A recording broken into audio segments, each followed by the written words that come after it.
वैदिक नियमामध्ये काय द्वैत नाही आहे, अद्वैतच आहे. देवा तुझ्यात माझ्यात काही फरक नाही. तू ते मी आणि मी ते तू आहे बर का. आणि एक विठ्ठलापासून ही भक्ती करत असताना एकमेवा द्वितीय ही माझी अवस्था आहे, तुझी नव्ह. एकमेवा द्वितीय मी आहे ते अहम ब्रह्मास्मी. आणि हे मला झालेलं ज्ञान हे संसारातलं नाहीये, अन्यथा ज्ञान नाहीये, हे संपद रूप ज्ञान नाहीये, क्रिया संस्कार रूप ज्ञान नाहीये, क्रियाकारण भेद सांगणारं ज्ञान नाही, हे अध्यासाचं ज्ञान नाही, हे वास्तव ज्ञान आहे.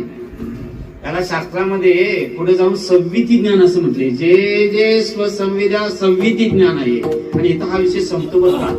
हे ज्ञान मला झाले असल्यामुळं माझ्याकडून घडणाऱ्या क्रिया व्यावहारिक आहेत ना, जोपर्यंत ध्येय आहे तोपर्यंत प्रारब्ध आहे.